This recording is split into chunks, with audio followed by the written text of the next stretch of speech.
we're going to talk about some issues that are facing the people of this country. And as you all know, the American people are getting hit hard by the rising cost of their daily living expenses. Just this morning, we heard that the consumer price index has risen to 7.9% year over year. In the Midwest, that number is higher. It is 8%. So let's take a look at what some of the biggest year-over-year increases are. Fuel oil is up 44%. Used cars are up 41%. Ground beef is up 13.5%. Right now, our farmers are trying to make planting decisions, and they need to make those decisions soon for this season. But they also have to take into account the fact that the cost of fertilizer is up 200%. Gas prices are at an all-time high, and they have been rising for months. This increase isn't just due to what's happening in the Ukraine. It's due to the administration's policies. The national average for a tank of gas is $4.25. And in some areas of the country, it is much higher than that. If you look at all the costs that we are seeing continually rise, that is estimated to have an impact on a typical family of about $2,000 a year. And this is largely erasing any kind of increase that American workers have seen in their wages. Recently, I was at a coffee shop in a small Nebraska community, and the owner of that small business told me that his energy bill, his electric bill, a month ago was about $40. And this month, it was over $300. How are small businesses going to make it when they have input costs that continue to rise? How are people on a fixed income and our seniors going to be able to pay for a tank of gas, to pay for groceries at a grocery store? Inflation is really killing us. And what does the president say? What does President Biden say? He says he can't do much. He can't do much to address, especially rising gas prices. That's unacceptable. We need to restore American energy independence, and we need to look at real solutions on how we can help to drive down these continuing costs and to provide some relief for our families, our businesses, our seniors. I'm pleased to be joined today by a number of my colleagues, and next we have Senator Thune. Well, thank you, Deb. This is a headline from the New York Times yesterday. Americans say high prices are hitting the things that they need to get by. And there were some interesting quotes from that article. One of them was, bacon is as expensive as filet mignon used to be. Another quote was, I never thought I would ever see eggs at $5 a dozen. Another one said, the cheap brand of hamburger meat is not cheap anymore. The latest consumer price index, which Senator Fisher just mentioned, came out this morning, shows that the average American family has seen a 7.9% increase in their everyday costs year over year. And we aren't just seeing it in higher energy or gas prices. This is also in food, which is up 7.9% year over year. Now, we were warned, Republicans did, about inflation for the last year because it has a devastating impact on families. People are literally struggling to put food on their table. And a big part of that is rising fuel and energy prices. It affects the entire supply chain. Senator Fisher mentioned input costs on the farm. It takes so much more to put a crop into the ground these days. You've got higher diesel fuel costs, higher fertilizer costs, you got higher equipment costs. But a big part of it is energy. Farmers, to get their products to the marketplace, have to have transportation. It takes refrigeration and heating when it comes to taking care of food. These are all affected by our energy security. and prices are only going to increase more due to the war in Ukraine. Well, let me say just one area where we can support our agricultural industry, lower fuel costs for families, and increase our energy independence is through biofuels. Biofuels, biodiesel, higher blends of ethanol like E15 are readily available to displace Russian oil. In fact, a gallon of ethanol this week was as much as $1.20 less a gallon than traditional gasoline, translating into higher discounts at the pump as the ethanol blend gets higher. We've been trying to get the administration's attention on this issue for a long time without any success. Their obsession with electric vehicles eclipses everything else, including solutions that not only would help Midwestern farmers, lower costs for consumers, but also reduce emissions. They have huge environmental benefits to using more biofuels, but the administration right now, like all the other energy solutions that we're talking about, doesn't seem interested. They need to get interested and get interested in a hurry, because their policies are hurting American families, hurting American farmers, and making it harder and more expensive for people to get by in this country. Well, Joe Biden truly is the president of high prices. The American people are seeing it again today. The numbers are out, 7.9% inflation. This is a 40-year high. When I take a look at just about everybody on that side of the dais, most of you have never seen, you're under the age of 40, you haven't ever seen, you have, but you've never seen inflation this high in your lifetime. And wages aren't keeping up. People are having to change the way that they eat, that they drive, and that they live. The decisions they make in their lives are being dramatically impacted by all of this. Gas is over $4 a gallon. And what does Joe Biden say? He said it's all blamed on Russia. Energy prices have been going up dramatically from the day he took office. Sure, today we're $2 a gallon more for gas than we were the day he took office. More of this is on him than on what's happening in Russia. And the Russian component of it is the fact that he has allowed us to become dependent on Russian oil. This is all on Joe Biden. And there are solutions that will make a difference for the families that are suffering. Pelosi's not going to notice this. Schumer's not going to notice it. The people that are going to notice it, young families struggling to get by, seniors, people living on a fixed income, those are the people that are noticing more and more that their dollars are buying less and less. And then to hear the White House talk about the fact that, as the president's spokesperson said yesterday, oh, we're producing at record highs. We are not. In the United States, we're 1.4 million barrels a day less now than we were before the pandemic in terms of oil production. 1.4 million barrels a day fewer barrels of oil. Why is that? This is an administration that has been at war with American energy. The Secretary of Interior has said clearly she wants to keep oil and gas in the ground. The White House talks about some permits that are out there that haven't been used. Well, you know what? When you have a permit, that's only the first area of permission you have to get from the government. You then have to get permission to drill. So the administration said, we're not given any permission to drill. There are over 4,600 permits where they're waiting, asking for permission to drill. It's like you paid rent on a house, or on an apartment, and they say, okay, we've taken your rent money. Oh, but we're not going to give you the key. You can't move in. How are you going to get in there?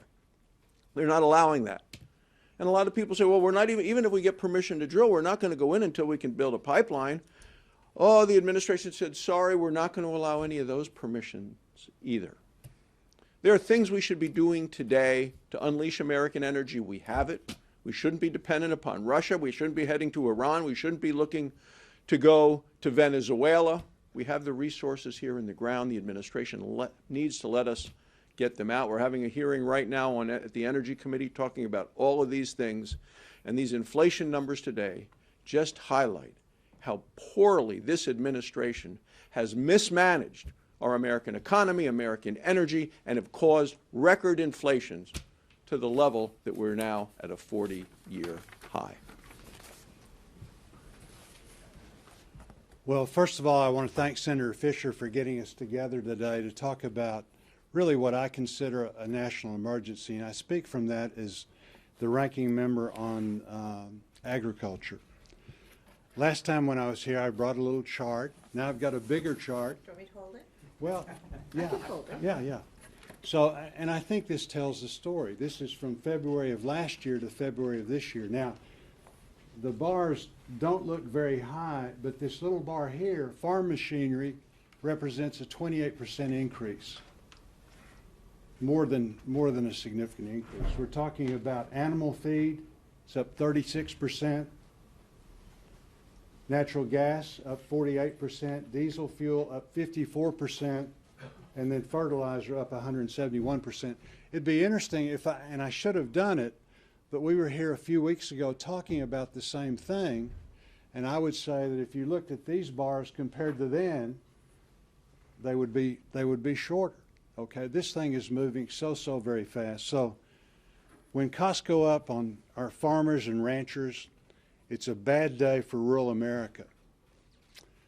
And it's a bad day for everyone who works so hard to purchase the food that they need, to put it on their table, and in essence, everyone loses.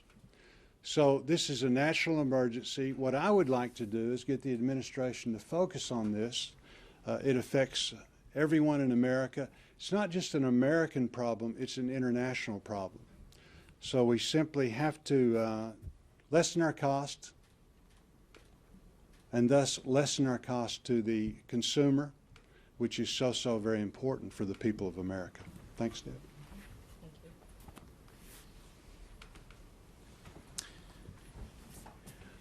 This morning, the Bureau of Labor Statistics confirmed what most of my neighbors in Indiana have known for weeks. Consumer price inflation is at record highs. Now, as wages rise, we've seen the price of household goods and essentials outpace the increase in wages consistently across income groups and across geographies. In short, people are hurting. Talk to business owners, they're hurting. Talk to the manufacturing workers in Indiana, they're hurting. The ag sector is, of course, hurting. But most importantly for today, I'd like to emphasize that people on fixed incomes are hurting. Our senior citizens, people of modest means. I had the opportunity just days ago to speak to the director of a not-for-profit on the east side of Indianapolis by the name of the Shepherd Community Center. They provide social services to at-risk Hoosiers and their families. And what this director told me was incredibly compelling and heartrending. We have families that this director's serving who are having to water down their milk so that it lasts a little bit longer. The price of rents is skyrocketing. Some people are being forced out of their homes. Trips to the local market cause great anxiety because of the sticker shocks. This is the everyday reality for these rank-and-file Hoosiers who are struggling to make it. And it doesn't have to be this way. These are policy-induced challenges. Policies. Policies like the $1 trillion+ American Rescue Plan. Now, this was originally billed as a COVID relief bill. It had very little to do with COVID relief. This partisan bill sloshed $1 trillion+ into the American economy at a time that the economy was opening up again, and this has driven inflation. We know this. And more of the same has been proposed with the president's signature initiative, the Build Back Better plan. Well, I'm here to reassure my constituents, especially those who are on fixed incomes, that I'm not only attentive to this issue, it is my #1 priority as their United States Senator. We're going to fight back against some of these nonsensical, irrational, simplistic policies that National Democrats continue to put forward, and we're going to do whatever we can to fight back as members of Congress to ensure that these policies, which will exacerbate the current inflation, do not see the light of day.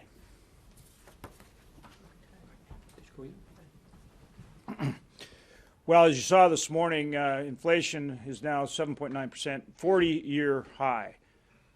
Absolutely unbelievable. And it goes back to what we've been talking about for the last number of weeks, and that's the underlying price of energy is a huge part of it. So for those of us from rural states like my state of North Dakota, obviously Nebraska, big ag state as well, Indiana, our farmers are out there producing the food, fuel, and fiber every day that makes America work. And, you know, one of the biggest underlying costs they have is energy. When you look at oil, natural gas, I mean, they, whether it's fueling their equipment, whether it's the fertilizer that they put on their fields, which of course is natural gas based, whether it's chemical that they use and so forth, all those things are energy based. So the run-up in energy costs directly impacts their costs in a big, big way. And remember, this now affects every single American because, I mean, that's the food supply. And, you know, we like to say, and rightly so, that our farmers produce the highest quality, lowest cost food supply in the world that benefits every single American every single day. But when their costs are going up dramatically, in some cases more than 30%, I mean, you see a gallon of gasoline is now, on average, $4.25 going up, and you see how much energy goes into our food production. You recognize that that, of course, gets passed along to all consumers. And it's not just the administration's putting the handcuff on our ability here in this country to produce oil and gas. It's also the war on coal. And I can tell you from a state that's huge in agriculture, but also huge, really an energy powerhouse for this country, we're seeing it. For example, obviously, as I just said, we're seeing it in the oil and gas prices. We produce 1.1 million barrels of oil a day in our state, second to Texas. We produce huge amounts of natural gas, but because we can't get the approvals and the permits, we can't get gathering systems and get that natural gas to market. So in some cases, we're flaring it. Makes no sense whatsoever. And then even in the case of coal, we have Dakota Gasification Company, huge plant that actually takes coal, converts it to synthetic natural gas, and then uses that to make fertilizer, urea, anhydrous. So we're not buying it from Indonesia or anywhere else. We're producing it right here at home. But those costs that go into energy production, whether it's on coal, oil, or natural gas, all are driving up costs in everything we do. Not just the food supply, but everything we do. And that's why the Biden administration needs to change course. And that's the point we're making, whether it's for energy, whether it's the food supply, for whether it's our consumers here at home trying to stop this growth in inflation, or whether it's working with our allies to support Ukraine. The Biden administration needs to change its policies when it comes to energy production. Thank you. Does anybody have any questions? Go ahead. Yeah, number one, are we facing a food crisis? Can farmers even have a margin left with these input costs soaring the way they are from fertilizer and other inputs, and overcome, so this might even overcome the increase they're getting for their grain, which has also gone up because of Russia and Ukraine being big producers. And secondly, as a temporary solution, is the administration saying no to using, for instance, E15 year-round through the summer to offset that 700,000 barrel shortfall because of Russia? Mm-hmm. Farmers right now, what they're telling me is they're weighing their options. You know, commodity prices are doing pretty well, but the input costs are so high, so they're trying to make some planning decisions with an understanding of what the market is, what their cost is, in talking to their bankers as well too. I just met with some Nebraska bankers. They feel that the ag economy is good. We're not looking at a situation like the 80s, but there is just so much uncertainty out there all across the board, whether it's in agriculture, small businesses, families. There is so much uncertainty out there that people are worried about the future. And that transfers to our energy industry, which Senator Hoeven can certainly speak to with a lot of knowledge with what his state does.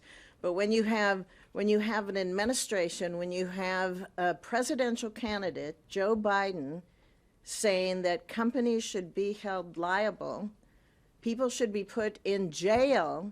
I mean, there's a direct attack on energy producers in this country.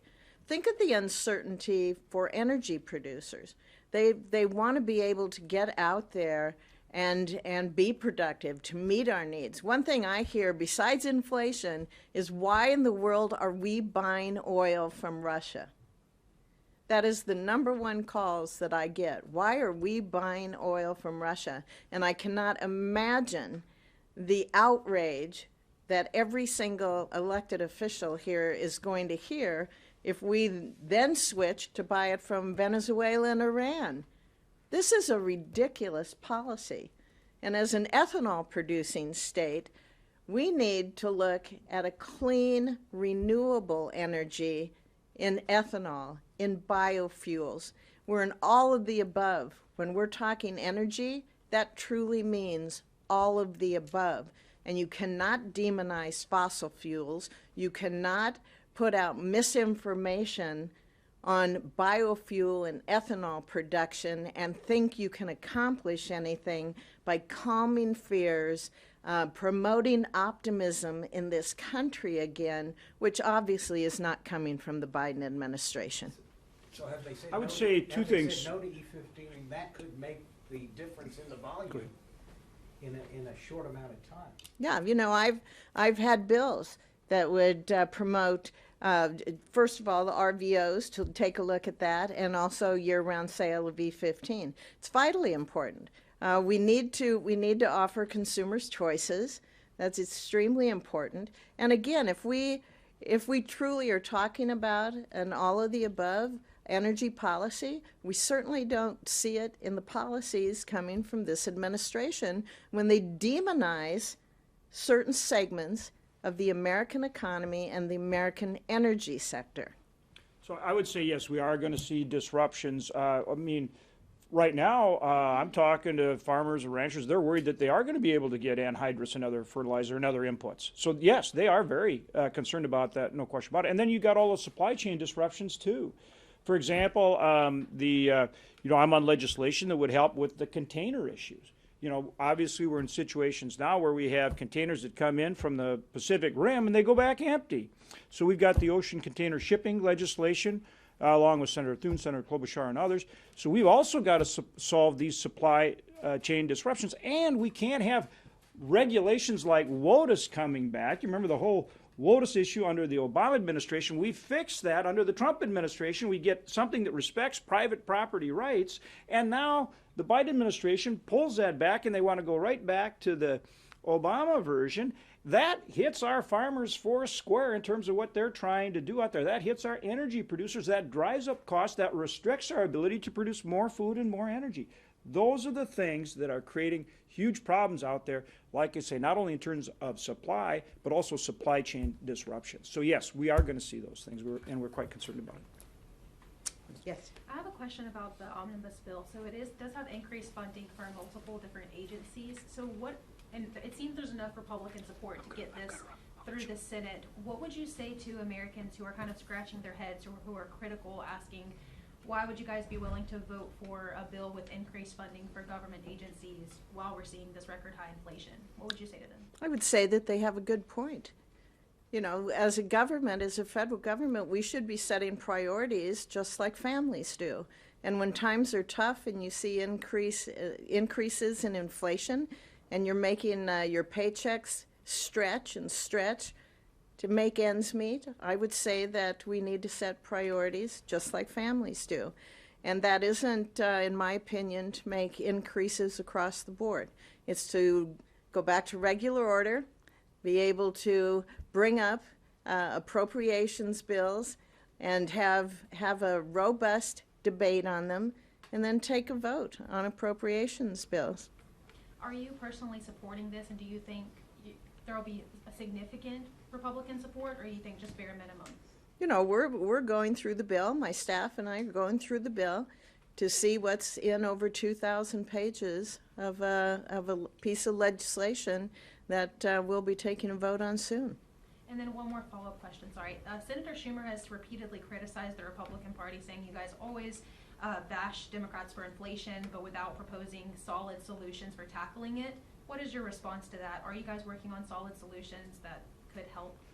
I think you heard today from my colleagues and I up here solid solutions to tackle inflation. When we saw the economy grow and jobs grow under the last administration, it was because of policies that were carried out, whether it's with energy or whether it's looking at regulations. Senator Hoeven brought up WOTUS. That's huge in my state as well. And so I think that we constantly put forth all sorts of different ideas on a variety of issues. We'll continue to do that. And Senator Schumer is doing his job as the Democrat leader.